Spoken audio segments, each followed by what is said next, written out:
Process. അപ്പോൾ audit പ്രോസസ്സിൽ എന്തൊക്കെ സ്റ്റെപ്പുകളാണ് ഓഡിറ്റ് പ്രോസസ്സിൽ ഉണ്ടായിരിക്കേണ്ടത്. അപ്പോൾ അതിനകത്ത് വരുന്ന കുറച്ച് കാര്യങ്ങളൊക്കെ നമ്മൾ എന്ത് ചെയ്തു, ഓൾറെഡി ഡിസ്കസ് ചെയ്തു. അപ്പോൾ ഇതെങ്ങനെയാണ് സിസ്റ്റമാറ്റിക് ആയിട്ട് എങ്ങനെയാണ് ഓഡിറ്റ് കണ്ടക്ട് ചെയ്യുന്നതെന്നുള്ളത് നമുക്ക് ഓഡിറ്റ് പ്രോസസ്സിലൂടെ മനസ്സിലാക്കാം. അപ്പോൾ നമുക്കൊന്ന് നോക്കിയാലോ. ആദ്യം എങ്ങനെയാണ് ഓഡിറ്റ് പ്രോസസ്സ് സ്റ്റാർട്ട് ചെയ്യുന്നത്, എങ്ങനെയാണ് ഫസ്റ്റ് സ്റ്റെപ്പ് എന്താണ്? ഓഫ് കോഴ്സ് എന്തായിരിക്കും? പ്ലാൻ ദ ഓഡിറ്റ് അല്ലേ. ഓഡിറ്റ് പ്ലാൻ ചെയ്യണം. എന്തൊക്കെ കാര്യങ്ങളാണ് അതിനകത്ത് നമ്മൾ ശ്രദ്ധിക്കേണ്ടത്? Planning the audit. This is the initial phase where the auditor sets a ground work for audit അല്ലേ. അപ്പോൾ നമ്മൾ എന്താണ് മൊത്തത്തിൽ എന്താണ് ശരിക്കും എന്താണ് എന്തൊക്കെ കാര്യങ്ങളാണ് ചെയ്യേണ്ടതെന്നുള്ള ക്ലിയർ ഐഡിയ അവിടെ ഉണ്ടാക്കിയെടുക്കുകയാണ് അല്ലേ. അപ്പോൾ നമ്മൾ ഓഡിറ്റ് പ്രോഗ്രാം ഒക്കെ നമ്മളിത് പറഞ്ഞതാണ് അല്ലേ. Understanding the business. The auditor gather information about the company, its operation and its industry. Then risk assessment. The auditor identify the areas where there might be significant risk of misstatement. അതായത് ഇപ്പോൾ ഒരു company audit നമ്മൾ ചെയ്യാൻ പോകുന്നു. അപ്പോൾ നമ്മൾ എന്താണ് ആ ഒരു പെർട്ടിക്കുലർ ബിസിനസ് അല്ലെങ്കിൽ എന്ത് ടൈപ്പ് ഓഫ് ആക്ടിവിറ്റീസ് ആണ് അവർ കണ്ടക്ട് ചെയ്യുന്നത് എന്നുള്ളത് ആദ്യം മനസ്സിലാക്കുക. നേച്ചർ ഓഫ് ബിസിനസ് മനസ്സിലാക്കുക. അവർ ഏതൊക്കെ തരത്തിലുള്ള ഡോക്യുമെൻറ്റ്സുകൾ അക്കൗണ്ട്സുകളാണ് കീപ്പ് ചെയ്യുന്നതെന്ന് മനസ്സിലാക്കുക. ഇനി ഏതൊക്കെ ഏരിയയിലാണ് അവിടെ മിസ്സ്റ്റേറ്റ്മെൻറ്റ് വരാൻ ചാൻസ് ഉള്ളതെന്നും മനസ്സിലാക്കുക അല്ലേ. അതായത് നമ്മളൊരു ഓർഗനൈസേഷനിലോട്ട് പോകുമ്പോൾ ഓഡിറ്റ് ചെയ്യാൻ പോകുമ്പോൾ നമുക്ക് എന്താണ് ക്ലിയർ ഐഡിയയോടുകൂടെ വേണം പോകാൻ. അത് ഏത് തരത്തിലുള്ള ഓർഗനൈസേഷനാണ്, അവിടെ എന്തൊക്കെ അക്കൗണ്ട്സുകളാണ് പ്രിപ്പയർ ചെയ്യുന്നത്, അവിടെ ഏതൊക്കെ രീതിയിലുള്ള മാനിപ്പുലേഷൻസ് ആണ് വരാൻ സാധ്യത അല്ലേ. ആ ഒരു എന്താണ് ഒരു പ്രീ പ്ലാൻ അവിടെ ചെയ്തുകൊണ്ട് വേണം എന്ത് ചെയ്യാൻ, അവിടെ ഓഡിറ്റ് കണ്ടക്ട് ചെയ്യാൻ പോകുക. അതാണ് ഇവിടെ പറയുന്നത് കേട്ടോ. Planning the audit. അതിൻ്റെ അകത്ത് ബിസിനസ്സിന് understanding the business and also risk assessment കൂടെ അവിടെ ചെയ്യുന്നു. റിസ്ക് അസസ്മെൻറ്റ് എന്ന് വെച്ചാൽ എന്തുവാണ്? ഈ പറഞ്ഞ പോലെ ഇവിടെ ഏതൊക്കെ ഭാഗത്തായിരിക്കും അവിടെ മിസ്അപ്രോപ്രിയേഷൻ വരാൻ ചാൻസ് ഉള്ളത് അല്ലേ. Then materiality determination. The auditor determine what level of errors or misstatement would be significant. അപ്പോൾ ഏത് തരത്തിലുള്ള മിസ്സ്റ്റേറ്റ്മെൻറ്റ് വരാം അല്ലെങ്കിൽ ഏത് ലെവൽ വരെ അത് പോകാം, അതിൻ്റെ ഒരു എന്താണ് അതിനെ പറ്റിയിട്ടൊരു ഡീറ്റെയിൽ ആയിട്ടുള്ളൊരു ഐഡിയ എന്തുണ്ടായിരിക്കണം, ഓഡിറ്ററിന് ഉണ്ടായിരിക്കണം. Then audit strategy and plan. അപ്പം ഈ പറയുന്ന ബേസിൽ അതായത് ഇപ്പം എന്തൊക്കെ തരത്തിലുള്ള മിസ്സ്റ്റേറ്റ്മെൻറ്റ് വരും, അത് ഏത് ലെവൽ വരെ പോകാം, ഇതെല്ലാം ബേസിൽ ഈ ഇൻഫർമേഷൻ്റെ ബേസിലായിരിക്കും അദ്ദേഹം എന്ത് ചെയ്യുക, ആ ഓഡിറ്റ് സ്ട്രാറ്റജി അഥവാ പ്ലാൻ പ്രിപ്പയർ ചെയ്യുക. ഇപ്പോൾ പ്ലാനിങ് ദ ഓഡിറ്റ് എന്ന് പറയുമ്പോൾ അത് എളുപ്പമുള്ളൊരു ടാസ്ക് ആണോ? അല്ല. ഫസ്റ്റ് ഓഡിറ്റ് പ്രോസസ്സ് ബിഗിൻ ചെയ്യുന്നത് പ്ലാൻ ചെയ്യുന്നതോട് അല്ലെങ്കിൽ ഓഡിറ്റ് പ്ലാനിലൂടെയാണ്. അപ്പോൾ അത് എങ്ങനെയാണത് പ്രിപ്പയർ ചെയ്യുന്നതെന്ന് ചോദിച്ചാൽ എങ്ങനെയാണ് അപ്പം നമുക്ക് കൃത്യമായിട്ട് ആ ബിസിനസ് അല്ലെങ്കിൽ ആ ഓർഗനൈസേഷനെ മനസ്സിലാക്കുക, ഈ സ്റ്റേറ്റ്മെൻറ്റ് വരാനുള്ള ഏരിയാസുകൾ മനസ്സിലാക്കുക, അത് ഏത് ലെവൽ വരെ പോകാമെന്ന് മനസ്സിലാക്കുക. അത്തരത്തിലുള്ള ഇൻഫർമേഷൻ്റെ ബേസിലായിരിക്കും എന്ത് ചെയ്യാനുള്ളത്, ആ ഓഡിറ്റ് സ്ട്രാറ്റജിയും പ്ലാനും ഓഡിറ്റർ ഫോർമുലേറ്റ് ചെയ്യുക.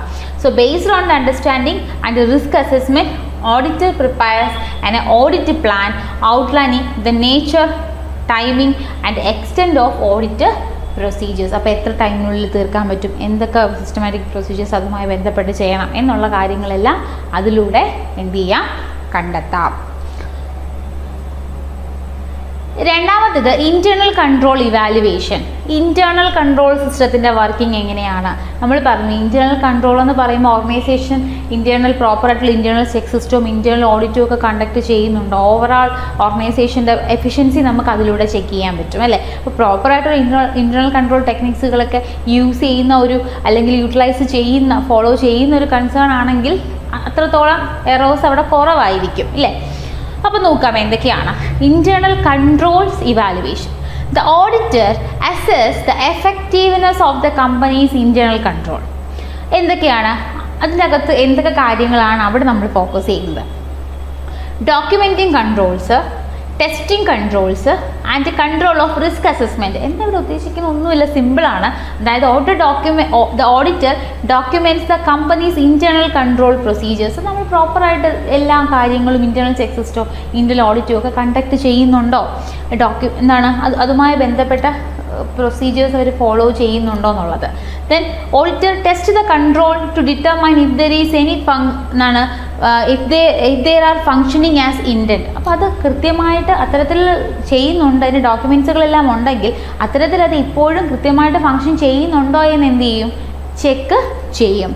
Then control of risk assessment. Based on the testing result, the auditor assess the risk that the control will not prevent or detect the material misstatement. അപ്പം ഇതിൻ്റെ ബേസിൽ എന്ത് ചെയ്യും, അവിടെ ഒരു റിസ്ക് അസസ്മെൻറ്റ് അല്ലെങ്കിൽ ഒരു മിസ്സ്റ്റേറ്റ്മെൻറ്റ്സുകൾ ഉണ്ടോ എന്നുള്ളത് അവിടെ എന്ത് ചെയ്യും, കണ്ടെത്തും. അപ്പം നിങ്ങൾ സ്റ്റെപ്പുകളൊന്ന് മനസ്സിലാക്കിയാൽ മതി. ഞാനത് കൂടുതൽ ഇപ്പോൾ നമുക്കൊരു ഡിഗ്രി ലെവൽ എക്സാം പോലെ ഒരു തിയററ്റിക്കലായിട്ടൊന്നും നമുക്ക് എഴുതേണ്ട ആവശ്യമില്ല.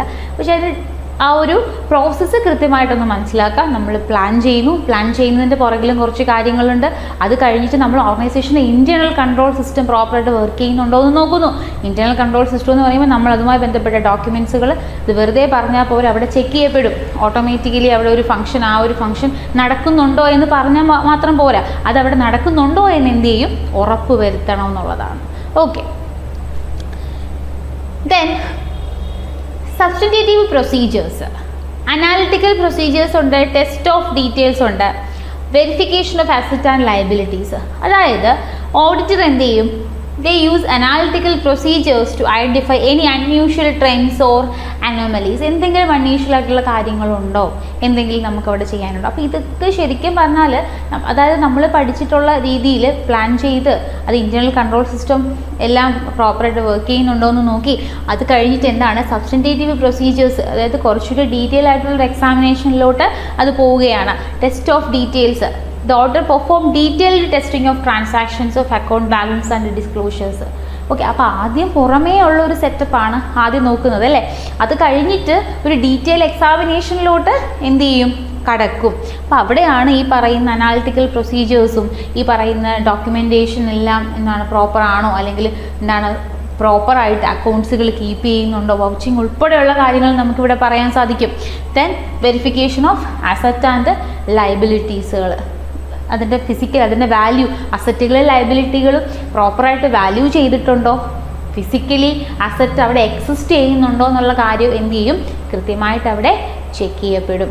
ഓക്കെ, അപ്പോൾ ബേസിക്കലി നമ്മൾ പറയുന്നു പ്ലാൻ ചെയ്തു, ദെൻ നമ്മൾ എന്ത് ചെയ്തു, അത് കഴിഞ്ഞിട്ട് ഓർഗനൈസേഷൻ്റെ ഇൻറ്റേർണൽ കൺട്രോൾ സിസ്റ്റം പ്രോപ്പറാണോ നോക്കി, then substitutive procedures, then main ഏരിയയിലോട്ട് എന്ത് ചെയ്യുവാണ്, കടക്കുവാണ്, ഡീറ്റെയിൽ എക്സാമിനേഷനിലോട്ട് കടക്കുവാണ്. അടുത്തെന്താണ്, ഓഡിറ്റ് സാമ്പിളിംഗ്. ഈ പറഞ്ഞ പോലെ നമുക്കറിയാം, ഒന്നുകിൽ നമ്മൾ സർപ്രൈസ് ചെക്കുകളോ അല്ലെങ്കിൽ ടെസ്റ്റ് ചെക്കിങ്ങോ അതുപോലെയുള്ള പ്രൊസീജിയേഴ്സുകൾ നമുക്ക് അഡോപ്റ്റ് ചെയ്യാം. ഇവിടെ since auditing every transaction is impractical, auditor use sampling techniques. അതായത് ഇവിടെ നമ്മൾ തൊട്ട് മുന്നേ പറഞ്ഞ ഓരോ കാര്യങ്ങളും അതിനകത്ത് വരുന്നതാണെങ്കിലും ഞാനിവിടെ ഡീറ്റെയിൽ ആയിട്ടൊന്നും പറയുന്നില്ല. അവിടെ പറഞ്ഞ കാര്യങ്ങളൊക്കെ നമുക്കിവിടെ റിപ്പീറ്റ് ചെയ്യുന്നു നമുക്ക് തോന്നും അല്ലേ. ഇവിടെ നമ്മൾ ഡീറ്റെയിൽ ആയിട്ടുള്ള കാര്യങ്ങളെല്ലാം പഠിച്ചു കഴിഞ്ഞു. സോ ഈ ഒരു ഓഡിറ്റ് പ്രോസസ്സിലെ ശരിക്കും നമുക്കൊരു ഒരു 10 പോയിൻറ്റ്സിൽ എക്സ്പ്ലെയിൻ ചെയ്യാൻ എങ്ങനെ പറ്റും എന്നുള്ളതാണ് ശരിക്കും നമ്മളിവിടെ നോക്കുന്നത്. ഇതിൻ്റെ അകത്തുള്ള കാര്യങ്ങളൊക്കെ നമ്മൾ പഠിച്ചു അല്ലേ. അപ്പോൾ ഇവിടെ ഓഡിറ്റ് സാമ്പിളിംഗ് എന്ന് പറയുന്നത് എന്താണ്, നമുക്കിപ്പോൾ ഇപ്പോൾ ചെയ്യണമെങ്കിൽ ഓഡിറ്റ് പ്രൊസീജിയർ കണ്ടക്ട് ചെയ്യണമെങ്കിൽ നമുക്ക് ഈ പറഞ്ഞ പോലെ റൊട്ടീൻ ചെക്കിങ്ങോ ടെസ്റ്റ് ചെക്കിങ്ങോ ഒക്കെ നമുക്ക് ചെയ്യാം അല്ലേ. അപ്പോൾ ഇവിടെ since audit every transaction is impractical അല്ലേ, നമുക്കറിയാം അതെല്ലാം ചെക്ക് ചെയ്യാൻ പറ്റത്തില്ല. The auditor use sampling techniques അല്ലേ, സെലക്ടിങ് സാമ്പിളിംഗ് ആവാം അല്ലെങ്കിൽ ടെസ്റ്റിംഗ് സാമ്പിളിംഗ് ആവാം. So selecting sampling, the auditor select A representative sample of transaction or account balances of testing. Then testing sample എന്ന് പറയുമ്പോൾ the auditor tests the selected samples to draw the conclusion about the entire population. അപ്പോൾ രണ്ടിലും ചെറിയൊരു വ്യത്യാസമുണ്ട്. എന്താണ്, the auditor select a representative sample of transaction or account of balance of testing. അപ്പോൾ അതായത് ഒരു റെപ്രസെൻറ്റേറ്റീവ് സാമ്പിൾ, അതായത് സിമിലർ ഐറ്റംസുകൾ, നമ്മൾ നേരത്തെ പറഞ്ഞ ടെസ്റ്റ് ചെക്കിങ്ങിൻ്റെ അതേ എക്സാമ്പിളാണ് അല്ലെ. സിമിലർ ഐറ്റംസുകളുണ്ട്, അതിനകത്ത് നിന്ന് നമ്മൾ 1-2 ഐറ്റംസ് നമ്മൾ എടുക്കുന്നു, ചെക്ക് ചെയ്യുന്നു എന്ന് നമുക്ക് പറയാം. ഇനി ടെസ്റ്റിംഗ് സാമ്പിൾ എന്ന് പറയുമ്പോൾ selected samples to draw the conclusion about the entire population. നമ്മൾ എന്ത് ചെയ്യുന്നു, ആ ഒരു പർട്ടിക്കുലർ ഇതിൽ നിന്ന് എടുത്തിട്ടുള്ള അതിൽ നിന്ന് അല്ലെങ്കിൽ ആ സാമ്പിളിൽ നിന്ന് നമ്മൾ എന്ത് ചെയ്യുന്നു, ജനറലൈസ് ചെയ്യുവാണ്. ആ എൻറ്റയർ പോപ്പുലേഷൻ നമ്മൾ അവിടെ എന്ത് ചെയ്യുവാണ്, ജനറലൈസ് ചെയ്യുവാണ്. സോ സാമ്പിൾ സെലക്ട് ചെയ്യുന്നു, ദെൻ നമ്മൾ എന്ത് ചെയ്യുന്നു, അതിനൊരു ജനറലൈസേഷൻ, അതിനൊരു ആ എൻറ്റയർ പോപ്പുലേഷൻ്റെ ക്യാരക്ടറിസ്റ്റിക്സുമായിട്ട് നമ്മൾ അവിടെ എന്ത് ചെയ്യുവാണ്, കമ്പയർ ചെയ്തൊരു കൺക്ലൂഷനിൽ എത്തുന്നതാണ് എന്ത്, ടെസ്റ്റിംഗ് സാമ്പിൾ എന്ന് പറയുന്നത്. ഓക്കെ, അപ്പോൾ ഒന്നുമില്ല, എന്താണ് ഇതിൽ ഓഡിറ്റ് സാമ്പിളിങ്ങിനകത്ത് നമ്മൾ മൊത്തം പോപ്പുലേഷൻ നമുക്ക് അല്ലെങ്കിൽ മൊത്തം ഐറ്റംസ് നമുക്ക് അവിടെ എന്താണ് ചെക്ക് ചെയ്യാനുള്ള ടൈമില്ല. നമ്മളൊരു റാൻഡം സാമ്പിളിങ് എടുക്കുന്നു, സിമിലർ ഐറ്റംസിൽ നിന്ന് നമ്മൾ സാമ്പിൾസ് എടുക്കുന്നു, എന്നിട്ട് നമ്മളതിനെ എന്ത് ചെയ്യുന്നു, സ്റ്റഡി ചെയ്യുന്നു, എന്നിട്ട് അതിൻ്റെ മൊത്തം എൻറ്റയർ ഐറ്റത്തിൻ്റെ ക്യാരക്ടറിസ്റ്റിക്സുമായിട്ട് നമ്മൾ എന്ത് ചെയ്യുന്നു, കൺക്ലൂഡ് ചെയ്യുന്നു, ഒരു ജനറലൈസേഷനിലോട്ട് നമ്മൾ എത്തുന്നു. ഓക്കെ, അപ്പം ഈ ചെക്കിങ് ഓക്കെ ആണെങ്കിൽ ബാക്കിയെല്ലാം ഇവിടെ വേറെ എന്താണ് കമ്മീഷനോ എറേഴ്സുകളോ ഒന്നും ഇല്ല എന്ന് നമ്മൾ എന്ത് ചെയ്യുന്നു, കൺക്ലൂഡ് ചെയ്യുന്നു കേട്ടോ. അത്രയേ ഉള്ളൂ. Audit documentation.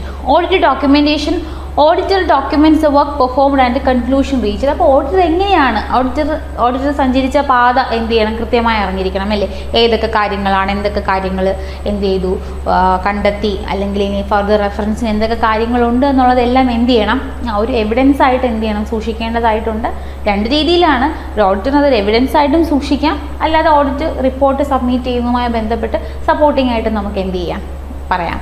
അപ്പോൾ ഇവിടെ the audit documents the work performed and conclusion reached, working papers, audit file അല്ലേ, audit prepare working papers that provide evidence of the audit procedures performed and the result obtained. എങ്ങനെ ഇതൊക്കെ കിട്ടി, ഇത് എങ്ങനെയാണ് ഇത് ഈ കൺക്ലൂഷനിൽ എത്തിയത് എന്നുള്ള തെളിവാണ് എന്താണ്, അദ്ദേഹം സഞ്ചരിച്ച പാതയാണല്ലോ ഓഡിറ്റ് വർക്കിംഗ് പേപ്പേഴ്സിലും ഫയൽസിലും ഉള്ളത് അല്ലേ. അപ്പോൾ അത് പ്രസൻറ്റ് ചെയ്താൽ മതിയാവുമല്ലോ, ഏതൊക്കെ വഴിയിലൂടെ അല്ലെങ്കിൽ എന്തൊക്കെ പ്രൊസീജിയേഴ്സ് ഫോളോ ചെയ്തിട്ടാണ് ഇത്തരത്തിലൊരു കൺക്ലൂഷനിൽ എത്തി എന്നതിന് എവിഡൻസ് ആയിട്ട് ഇത് നമുക്ക് കാണിക്കാൻ പറ്റും. So here working papers, auditor prepare working papers that provide evidence of the audit procedures performed and the result obtained. Audit file എന്താണ്?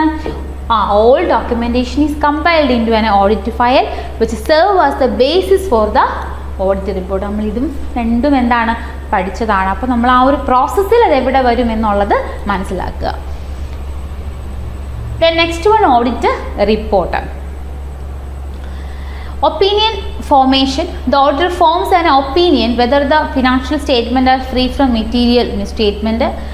Drafting the report. The auditor drafts the audit report which include opinion and findings and recommendations, and communicating with the management. The auditor discuss the report with the management if necessary, the board of directors or audit committee. Audit report എന്ന് പറയുമ്പോൾ ശരിക്കും എന്താണ്, ഇതുവരെ അദ്ദേഹം കണ്ടെത്തിയത് എന്താണ് അതവിടെ എന്ത് ചെയ്യുവാണ്, പ്രസൻറ്റ് ചെയ്യുവാണ്, അദ്ദേഹത്തിൻ്റെ ഒപ്പീനിയൻ അവിടെ പ്രസൻറ്റ് ചെയ്യുവാണ്. അപ്പോൾ അത് എന്താണ് കൃത്യമായിട്ട് എന്താണ് അതിൽ ചിലപ്പോൾ എന്താണ് എന്തെങ്കിലും കാര്യങ്ങൾ എന്താണ് നോട്ട് ചെയ്തിരിക്കാം, അദ്ദേഹം അതിൽ കണ്ടെത്തിയ അല്ലെങ്കിൽ അദ്ദേഹത്തിന് വിശ്വസനീയമായി തോന്നാത്ത കാര്യങ്ങൾ അതിൽ സ്പെസിഫൈ ചെയ്തിരിക്കാം കേട്ടോ. അപ്പോൾ അതുപോലെ തന്നെ ഈ പറയുന്ന കണ്ടെത്തിയ കാര്യങ്ങൾ എന്ത് ചെയ്തിരിക്കണം, അത് കൺസേൺഡ് അതോറിറ്റി അല്ലെങ്കിൽ ഓഡിറ്റിന് അപ്പോയിൻറ്റ് ചെയ്ത മാനേജ്മെൻ്റ് ആണെങ്കിൽ അങ്ങനെ, കോർട്ടാണെങ്കിൽ അങ്ങനെ, അപ്പോൾ ആരാണോ അപ്പോയിൻറ്റിങ് അതോറിറ്റി അവർ കൃത്യമായിട്ട് എന്ത് ചെയ്തിരിക്കണം, കമ്മ്യൂണിക്കേറ്റ് ചെയ്തിരിക്കണം എന്നുള്ളതാണ്. അപ്പോൾ അതാണ് ഓഡിറ്റ് റിപ്പോർട്ട്. അപ്പോൾ ഓഡിറ്റ് റിപ്പോർട്ടോടുകൂടെയാണോ തീരുന്നത്? ഇല്ല. നമ്മൾ എന്ത് ചെയ്യണം, ഇതിൻ്റെ ബേസിൽ ഒരു ഫോളോ അപ്പ് നടത്തണ്ടേ, എന്ത് ആക്ഷൻ നടത്തിയാലും നമ്മളൊരു ഫോളോ അപ്പ് ചെയ്യേണ്ടതായിട്ടുണ്ട്. അപ്പോൾ ദ ലാസ്റ്റ് വൺ ഫോളോ അപ്പാണ്. After the audit there may be follow up activities. Management response, management ഈ ഒരു ഇൻഫർമേഷൻസ് എന്താണ്, ഓഡിറ്റ് റിപ്പോർട്ട് കാണുന്നു, അപ്പോൾ എന്താണ് അതിൽ നമുക്ക് എന്തൊക്കെ കാര്യങ്ങളാണ് ഞാൻ അത് കറക്റ്റ് ചെയ്യാനുള്ളതെന്ന് എന്ത് ചെയ്യാം, അതിലൂടെ മനസ്സിലാക്കാൻ സാധിക്കും അല്ലേ. Management may need to respond to the auditors findings and recommendations. എന്തുകൊണ്ട് ഇങ്ങനെ വന്നു, അല്ലെങ്കിൽ എന്തുകൊണ്ട് ഇങ്ങനൊരു എന്താണ് ക്ലാരിഫിക്കേഷൻ അവിടെ എഴുതി. ഇപ്പോൾ മാനേജ്മെൻറ്റിന് എന്ത് ചെയ്യാം, ഓഡിറ്ററിനോട് ചോദിക്കാം എന്തുകൊണ്ടാണ് ഇത്തരത്തിൽ, അല്ലെങ്കിൽ മേ ബി ഒരു ബോർഡ് ഓഫ് ഡയറക്ടേഴ്സിനടുത്തോ മാനേജ്മെൻറ്റിനടുത്തോ ചോദിച്ച കാര്യങ്ങൾക്ക് ഒരു ക്ലാരിറ്റി ഇരിക്കത്തില്ല. ഓക്കെ, എന്തെങ്കിലും ഒരു മിസ്അപ്രോപ്രിയേഷൻ നടന്നു എന്ന് വിചാരിക്കാം. അപ്പോൾ അത് നമ്മളതിൻ്റെ ഒപ്പീനിയൻ, ഒരു ഫർദർ ഒപ്പീനിയൻ അല്ലെങ്കിൽ അതിൻ്റെ ഒരു ക്ലാരിറ്റിക്ക് വേണ്ടിയിട്ട് നമ്മൾ മാനേജ്മെൻറ്റിനെ സമീപിക്കുന്നു. പക്ഷേ മാനേജ്മെൻറ്റിൻ്റെ ഭാഗത്തുനിന്ന് എന്ത് ചെയ്യില്ല, കൃത്യമായിട്ടൊരു ഇൻഫർമേഷൻ അല്ലെങ്കിൽ സാറ്റിസ്ഫൈഡ് ആയില്ല. അപ്പോൾ അതുവരെ എന്ത് ചെയ്യും, ഓഡിറ്റ് റിപ്പോർട്ടിൽ ഒരു ഓഡിറ്ററിന് എന്ത് ചെയ്യാം, എഴുതാം കേട്ടോ. അപ്പോൾ രണ്ട് തരത്തിലാവാം. ഒന്നുകിൽ പ്രത്യേകിച്ച് ഒപ്പീനിയൻ ഒന്നും തന്നെ എഴുതിയിട്ടില്ലാത്ത ക്ലീൻ ആയിട്ടുള്ള റിപ്പോർട്ടുകളുണ്ട്, അല്ലാതെ നമുക്ക് എന്താണ് ക്വാളിഫൈഡ് റിപ്പോർട്ടുകളുണ്ട്, പ്രത്യേകിച്ച് എന്തെങ്കിലും ഒപ്പീനിയനോ ക്വാളിഫിക്കേഷനോ ഇൻസെർട്ട് ചെയ്ത റിപ്പോർട്ടുകളും ഉണ്ട്. അപ്പോൾ ഏത് തരത്തിലുള്ള റിപ്പോർട്ടുകളാണെങ്കിൽ അതൊരു മാനേജ്മെൻറ്റുമായിട്ടോ അതൊരു കമ്മ്യൂണിക്കേഷൻ അവിടെ ആവശ്യമാണ്. ദെൻ അതിൻ്റെ ബേസിലായിരിക്കും മാനേജ്മെൻറ്റ് എന്ത് ചെയ്യുക, ആ റിപ്പോർട്ട് കമ്മ്യൂണിക്കേറ്റ് ചെയ്യുന്നതിൻ്റെ ബേസിൽ അതിൻ്റെ കറക്റ്റീവ് ആക്ഷൻസുകൾ ആരുടെ ഭാഗത്തുനിന്നുണ്ടാവും, മാനേജ്മെൻറ്റിൻ്റെ ഭാഗത്തുനിന്നുണ്ടാവും. അത് അടുത്ത തവണ അതെങ്ങനെ നമുക്കത് മാറ്റാം എന്നുള്ളത് അവിടെ എന്ത് ചെയ്യും, ക്ലിയർ ചെയ്യപ്പെടും. The company may implement corrective action based on audit findings അല്ലേ. അപ്പോൾ അത് നമുക്ക് മനസ്സിലാവുമല്ലോ എന്തൊക്കെ കാര്യങ്ങൾ. ശരിക്കും ഇത് അടുത്ത ഓഡിറ്റിന് മുമ്പ് എന്ത് ചെയ്തിരിക്കണമെന്നാണ്, ഇത് ക്ലിയർ ചെയ്യണമെന്നുള്ളതാണ്. ആ ഫൈൻഡിങ്സ്, ഓഡിറ്റിൻ്റെ ഫൈൻഡിങ്സ് അല്ലെങ്കിൽ എന്തെങ്കിലും അവിടെ എന്താണ് ഫ്രോഡും എറേഴ്സും ഒക്കെ പ്രിവെൻറ്റ് ചെയ്യാനുള്ള മെഷേഴ്സുകളും എന്ത് ചെയ്യുന്നുണ്ട്, ഓഡിറ്റർ കൊടുക്കുന്നുണ്ട്. അപ്പോൾ അതെല്ലാം അത് എന്ത് ചെയ്യണം, അത് ഗൗരവത്തോടു കൂടെ എടുത്തത് ക്ലിയർ ചെയ്യണം. Then subsequent monitoring, the auditor or internal audit function may be monitor the implementation of corrective actions. അപ്പോൾ നമ്മളത് ഒരു കാര്യം കൃത്യമായിട്ട് ചെയ്ത് പോകുന്നുണ്ടോ എന്ന് നമ്മൾ എന്ത് ചെയ്യേണ്ടി വരും, അത് മോണിറ്റർ ചെയ്യേണ്ടി വരും കേട്ടോ. അപ്പോൾ ഓഡിറ്ററിൻ്റെ ഭാഗത്തുനിന്നും അല്ലെങ്കിൽ ഒരു ഇൻറ്റേർണൽ ഓഡിറ്റർ എന്ന രീതിയിലോ അത് കൃത്യമായി അത് ഫങ്ഷൻ ചെയ്ത് പോകേണ്ടതുണ്ട്. അപ്പോൾ ഇത്രയാണ് നമുക്കിവിടെ പ്രോസസ്സ്. അപ്പം ഞാൻ ഈ പറഞ്ഞില്ലേ, പ്രോസസ്സ് എന്ന് പറയുമ്പോൾ അതൊരു എന്താണ്, ഞാനതൊരു ടോപ്പിക്ക് പോലെ പറഞ്ഞതാണ്. നമ്മൾ ഇതിനകത്ത് ആ പ്രോസസ്സാണ് നമ്മൾ പഠിക്കുന്നത്. ഓഡിറ്റ് പ്രോഗ്രാം പഠിച്ചു, അതുപോലെ തന്നെ audit working papers, audit file, അത്തരത്തിലുള്ള കാര്യങ്ങൾ നമ്മൾ ഡിസ്കസ് ചെയ്തു. അപ്പോൾ ഇതെല്ലാം നമുക്ക് വരുന്നതാണ്. സോ അതിൻ്റെ ഒരു ഓർഡർ ഒന്ന് മനസ്സിലാക്കാൻ ഞാൻ പറഞ്ഞു എന്നേ ഉള്ളൂ. സോ എന്തൊക്കെ കാര്യങ്ങളാണ് ഒന്നും കൂടെ പറയാം. Planning the audit, then internal control evaluation നടത്താം, substantive procedures, audit sampling, audit documentation, audit report, follow up കേട്ടോ. ഇങ്ങനെ നമുക്കതിനൊരു ഒരു പ്രൊസീജിയർ മീൻസ് ഒരു പ്രോസസ്സായിട്ട് നമുക്ക് പറയുവാണെങ്കിൽ ഇത്തരത്തിൽ നമുക്കത് പ്രസൻറ്റ് ചെയ്യാൻ സാധിക്കും.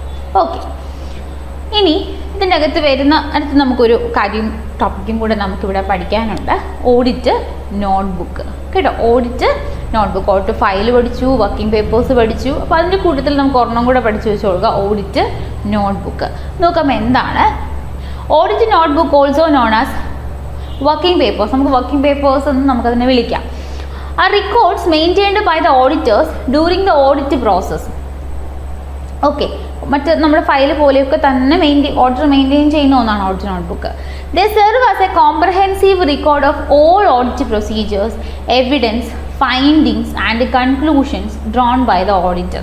ഇത് കുറച്ചുകൂടെ ഡീറ്റെയിൽ ആയിട്ടുള്ളതാണ്. അപ്പോൾ അദ്ദേഹത്തിൻ്റെ ഓഡിറ്റ് നോട്ട്ബുക്കിനകത്ത് അദ്ദേഹം കണ്ടെത്തിയ എന്തൊക്കെയാണ് ഫയൽ ചെയ്തിട്ടുള്ള കാര്യങ്ങളാവാം, വർക്കിംഗ് പേപ്പേഴ്സിൽ പറഞ്ഞിട്ടുള്ള കാര്യങ്ങളാകാം, എന്തൊക്കെയാണ് എവിഡൻസസുകൾ എല്ലാം വളരെ ഡീറ്റെയിൽ ആയിട്ട് എന്ത് ചെയ്തിരിക്കും, എഴുതിയിരിക്കും. മേജറായിട്ട് അദ്ദേഹം കണ്ടെത്തിയ ഫൈൻഡിങ്സ്, കൺക്ലൂഷൻസ് എല്ലാം ആ audit നോട്ട്ബുക്കിൽ കൊടുത്തിരിക്കും. They are an essential component of audit as they provide a documented trail of the work performed, helping ensure audit accuracy. അപ്പോൾ നമ്മൾ തൊട്ട് മുമ്പേ പറഞ്ഞ ഓഡിറ്റ് ഫയലും ഓഡിറ്റ് വർക്കിംഗ് പേപ്പേഴ്സിനെക്കാളും എന്താണ് കുറച്ചുകൂടെ ഡീറ്റെയിൽ ആയിട്ടുള്ളൊരു കേസാണ് എന്ത് ഓഡിറ്റ് നോട്ട്ബുക്ക് എന്ന് പറയുന്നത് അല്ലേ. അപ്പോൾ നമുക്ക് ഏതൊക്കെ വർക്ക് നമ്മൾ എന്തൊക്കെ ചെയ്തു, ശരിക്കും നമ്മൾ എന്താണ് ആ ഒരു ഹോൾ ഓഡിറ്റ് പ്രോസസ്സിൽ നമ്മൾ ചെയ്ത ആ ഒരു വർക്കിംഗ് എന്താണ് നമുക്ക് ഓഡിറ്റ് നോട്ട്ബുക്കിലൂടെ നമുക്ക് കാണുവാൻ സാധിക്കും. ഇതൊക്കെ ചെറിയ ചെറിയ ഡിഫറൻസുകൾ ഈ ഓഡിറ്റ് ഫയലും എന്താണ് വർക്കിംഗ് പേപ്പേഴ്സും ഒക്കെ തമ്മിൽ ഉള്ളൂ. എന്തിനാണ് ഓഡിറ്റ് നോട്ട്ബുക്സ് നമ്മൾ പ്രിപ്പയർ ചെയ്യുന്നത്? What's importance of audit notebooks? Evidence of work done. നമ്മൾ പറഞ്ഞ പോലെ ഓഡിറ്റ് വർക്കിംഗ് പേപ്പർ, ഓഡിറ്റ് ഫയലും ഒക്കെ നമുക്ക് പറയാം. Audit mainly audit working papers നമ്മൾ പറഞ്ഞു. നമുക്ക് എന്തെങ്കിലും ഒരു എന്താണ് ഓഡിറ്റിന് ഒരു ലയബിലിറ്റി എറേസ് ചെയ്തു, അല്ലെങ്കിൽ അദ്ദേഹത്തിൻ്റെ ഡ്യൂട്ടി എന്ത് ചെയ്തു കൃത്യമായി ചെയ്തില്ല എന്നുള്ള രീതിയിൽ ഒരു കേസ് വന്നു എന്ന് കരുതുക. അദ്ദേഹത്തിന് ഓഡിറ്റ് വർക്കിംഗ് പേപ്പേഴ്സ് അവിടെ സബ്മിറ്റ് ചെയ്യാം. ഇന്ന കാര്യങ്ങളാണ് ഞാൻ അതിൽ കണ്ടെത്തിയിട്ടുള്ളത്, അല്ലെങ്കിൽ ഇന്ന കാര്യങ്ങളാണ് ചെയ്തിട്ടുള്ളത് എന്ന് കാണിക്കാമല്ലോ. അപ്പം അതുപോലെ തന്നെ കൂട്ടത്തിൽ നമുക്ക് എന്താണ് സബ്മിറ്റ് ചെയ്യാൻ പറ്റുന്ന ഒന്നാണ് ഓഡിറ്റ് നോട്ട്ബുക്ക് എന്ന് പറയുന്നത്. So evidence of the work done, the audit notebook provided documented evidence that the audit was conducted according to the accepted standards. This helps in substantiating the auditor's findings and opinions. അപ്പോൾ അതായത് അദ്ദേഹത്തിൻ്റെ കണ്ടെത്തലുകളെ support ചെയ്യുന്നതായിരിക്കും എന്ത് audit notebook എന്ന് പറയുന്നത്. Basis for conclusion. They serve as a basis for forming audit conclusions and opinions, and they contain detailed records of auditors' work and findings. അപ്പം നമ്മൾ നേരത്തെ പറഞ്ഞ പോലെ തന്നെ എന്താണ് അദ്ദേഹം കണ്ടെത്തിയ കാര്യങ്ങൾ വളരെ കൃത്യമായിട്ട് അതിൽ എന്ത് ചെയ്തിരിക്കും, ലേ ഡൗൺ ചെയ്തിരിക്കും. ഫൈൻഡിങ്സ് എന്താണ്, എങ്ങനെയാണ് ഈ ഒരു കൺക്ലൂഷനിലോട്ട് എത്തിയത് എന്നുള്ള എവിഡൻസ് ആണ് ഓഡിറ്റ് നോട്ട്ബുക്ക് എന്ന് പറയുന്നത്. Reference for future audit. നമുക്കിത് എന്ത് ചെയ്യാം, ഇതൊരു റെഫറൻസ് ആയിട്ട് നമുക്ക് എടുക്കാം. They can be used as A reference in future audit, providing historical record four previous audit procedures and findings അല്ലേ. നമുക്ക് എപ്പോഴും നമ്മൾ പ്രീവിയസ് ഇയർ ഓഡിറ്റിൻ്റെ ബേസിലായിരിക്കും നമ്മൾ അടുത്തൊരു ഓഡിറ്റ് ചെയ്യുക. അപ്പോൾ നമുക്കതൊരു റെഫറൻസ് ആയിട്ട് സൂക്ഷിക്കാം. Support for legal and regulatory requirements. നമ്മൾ നേരത്തെ പറഞ്ഞ പോലെ ഒരു ലീഗൽ ഒരു എവിഡൻസ് ആയിട്ട് നമുക്ക് ഇവിടെ കീപ്പ് ചെയ്യാം അല്ലേ. In case of any legal or regulatory challenges, audit notebook provide evidence of the auditor's due vigilance and adherence to professional standards. അദ്ദേഹത്തിൻ്റെ രീതിക്ക് അദ്ദേഹത്തിൻ്റെ എന്താണ് സ്റ്റാൻഡേർഡ് അനുസരിച്ച് എന്ത് ചെയ്യുവാണ്, കൃത്യമായിട്ട് അത് വർക്ക് ചെയ്തിട്ടുണ്ട് എന്ന് എന്ത് ചെയ്യാം, ലീഗലി പ്രൂവ് ചെയ്യാൻ ഇത് എന്ത് ചെയ്യാം, ഉപയോഗിക്കാം. Quality control. They facilitate the internal and external quality reviews, ensuring that the audit work has been performed competently. അപ്പോൾ അത് കൃത്യമായി ചെയ്തു എന്നുള്ളതിന് ലീഗലിയും അല്ലാതെയും പ്രൂവ് ചെയ്യാൻ എന്താണ് ഒരു എവിഡൻസ് ആയിട്ട് നമുക്ക് ഈ ഓഡിറ്റ് നോട്ട്ബുക്ക് യൂസ് ചെയ്യാം അല്ലേ. Audit files, audit working papers, audit notebook, ഇതെല്ലാം എന്താണ്, ആരാണ് പ്രിപ്പയർ ചെയ്യുന്നത്, ഇതെല്ലാം ഓഡിറ്ററാണ് പ്രിപ്പയർ ചെയ്യുന്നത്. അപ്പോൾ കൃത്യമായിട്ട് അത് എന്ത് ചെയ്യുക, മെയിൻറ്റെയിൻ ചെയ്യുന്നതിലൂടെ എന്താണ് നമുക്കതൊരു എവിഡൻസ് ആയിട്ടും അതുപോലെ തന്നെ ഓഡിറ്ററിന് എന്തൊക്കെ കാര്യങ്ങളാണ് ഓഡിറ്റിംഗ് പ്രോസസ്സ് ചെയ്തതെന്നുള്ളതും മനസ്സിലാക്കാൻ സാധിക്കും. അപ്പോൾ ഒരു ഓഡിറ്റ് നോട്ട്ബുക്കിനകത്ത് എന്തൊക്കെയാണ് ഞാൻ പറഞ്ഞു, നമ്മൾ തൊട്ട് മുന്നേ പറഞ്ഞ ഈ ഓഡിറ്റ് ഫയലും വർക്കിംഗ് പേപ്പേഴ്സും എല്ലാം നമുക്ക് എന്താണ് ഈ ഓഡിറ്റ് നോട്ട്ബുക്കിനകത്ത് നമുക്ക് ഇൻക്ലൂഡഡ് ആണെന്ന് പറയാം. So audit notebook typically includes following section: planning and risk assessment, then means audit planning, strategy, policies എല്ലാം ഉണ്ടായിരിക്കും. ദെൻ ഓഡിറ്റ് പ്രോഗ്രാം, ഡീറ്റെയിൽഡ് ഒരു പെർഫെക്റ്റ് ഔട്ട്ലൈൻ ഓഫ് എന്താണ് ഓഡിറ്റ് പ്രോഗ്രാം അതിനകത്ത് ഉണ്ടായിരിക്കും. എന്തൊക്കെ ഓഡിറ്റ് പ്രൊസീജിയേഴ്സ്, എന്തൊക്കെ കാര്യങ്ങളാണ് ഫോളോ ചെയ്യേണ്ടതുണ്ടായിരിക്കും. എവിഡൻസ് കളക്ഷൻ, അതാ പറഞ്ഞത്, എന്തൊക്കെയാണ് നമ്മൾ ഡോക്യുമെൻറ്റ്സ് കിട്ടിയത് അതും നമ്മളതിൽ സ്പെസിഫൈ ചെയ്തിരിക്കും. Observation and findings, conclusion, recommendations, then നമ്മൾ എന്ത് ചെയ്യുന്നു, ഈ കണ്ടെത്തിയ കാര്യങ്ങൾ വെച്ചിട്ടാണ് എന്ത് ചെയ്യുന്നത്, ഫൈനൽ റിപ്പോർട്ട് അവിടെ നമ്മൾ സബ്മിറ്റ് ചെയ്യുന്നത് അല്ലേ. ഒന്നും കൂടി എന്തൊക്കെ പോയിൻറ്റ്സുകളാണ് ഓഡിറ്റ് നോട്ട്ബുക്കിൽ: planning and risk assessment, audit programme, evidence collection, observation and findings, conclusion and recommendations, audit report.